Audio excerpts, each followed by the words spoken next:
Hello and good day everyone. Welcome back to my YouTube channel. This is Sir Marcy. And for today's video, I'm going to share to you our lesson, which is all about quarter 3, week 5 of our lesson. The title of our video for today is all about laws of proportions and basic proportionality theorem. If you're new to my channel, please consider subscribing and hit the notification bell so you'll be updated with my latest videos.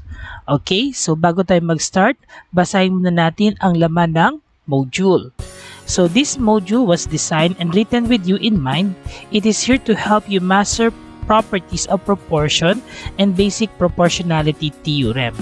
The scope of this module permits it to be used in many different learning situations. The language used recognizes the diverse vocabulary level of students. The lessons are arranged to follow the standard sequence of the course, but the order in which you read them can be changed to correspond with the textbook you are using.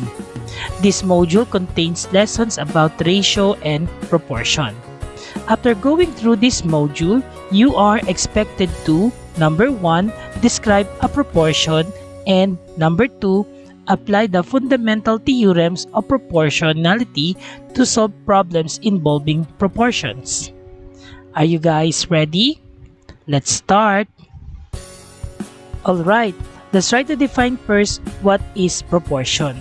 When we say proportion, it is a statement of equality between two ratios, meaning a proportion states that two ratios are equal.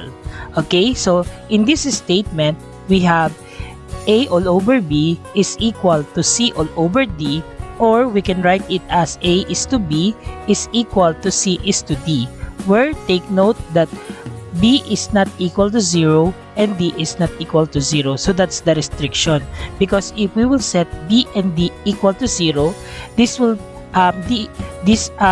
proportion will become undefined. So we have a restriction that B is not equal to 0 and D is not equal to 0. Take note, each number in a proportion is called a term. So here we have first term, that's A. We have first term, B second term is equal to C third term, and all over D fourth term.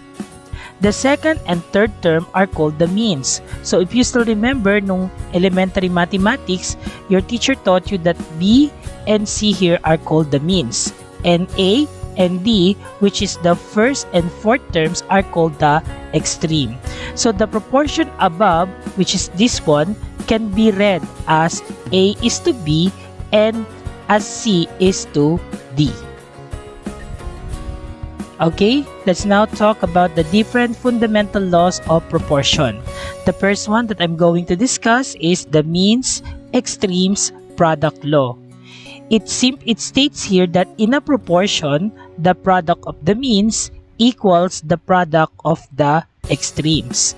So if A all over B is equal to C all over D, then AD is equal to BC, wherein B and D must not be equal to 0, because it will make this proportion undefined. Now, take note also in my previous slide, we have A is to B is equal to C is to D, which is another way of writing the proportion. So we call this the means, which is BC, and we call this the extremes. That is why in this law, the product of the means is equal to the product of the extremes. So we have here AD, which is the extremes, is equal to BC, which is the means. So let's try to look at this example. So if we will solve 2 all over 6 is equal to 4 all over x, and we're going to find the value of x. Para makuha natin yon is gagamit tayo ng cross product or cross multiplication. So we multiply 2 times x, this one. 2 times x, we have 2x is equal to 6 multiplied to 4, that is 24. So I will write here 4 times 6. Then simplifying this, meron tayong 2x is equal to 4 times 6, the answer is 24. Then, para makuha na natin yung value ni x, we divide both sides of the equation by 2. And the value of x here is equal to 12. Okay, so this is how we solve the value of x using the means extremes product law. Another fundamental law of proportion is the switch means, switch extremes law. It states here that interchanging the means or interchanging the extremes of one proportion results another proportion. Given if we have A all over B is equal to C all over D, then we can have any of these two combination. It can be number 1, that is interchanging the means. We have A all over C, which is A all over C is equal to B all over D. And we have number 2, it can be D all over B is equal to C all over A. Take note that A, B, C, D here must not be equal to 0 because it will make the proportion undefined. So let's try to answer example number 2. Okay, if we have 12 all over 15 is equal to 4 all over x. Let's say we're going to use the first one, interchanging the means. So we have A all over C, which is 12 all over 4 is equal to B all over D. We have 15 all over x. So applying cross product again, we have here 12x is equal to 4 times 15, that is equal to 60. Okay, when you divide both sides of the equation by 12, then the value of x is equal to 5. So yun po yung first one.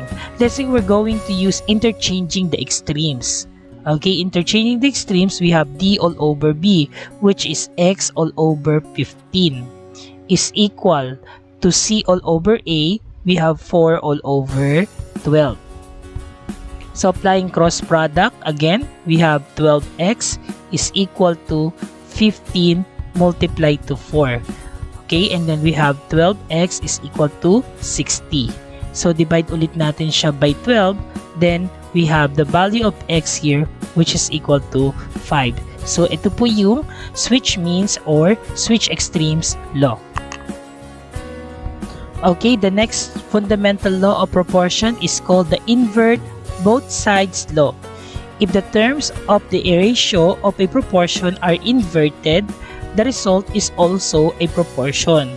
So let's say we have here, the given is if A all over B is equal to C all over D, then B all over A is equal to D all over C. Take note, pinagpalit lang natin yung position ng dalawang terms. So yung first term all over second term magiging siyang B all over A. So that's the second term all over the first term is equal to the fourth term all over the third term. Okay? So let's try to answer example number 3. So if we have 4 all over x is equal to 16 all over 12. So using the invert both sides law is pagpapalitin lang natin yung position nila. We have x all over 4 is equal to 12 all over 16. Then we apply cross product. That's 16 times x. We have 16x is equal to 4 times 12. Okay? Then we have 16x is equal to 48. Then divide both sides of the equation by 16. Okay, then x now is equal to 48 divided by 16. The answer is 3.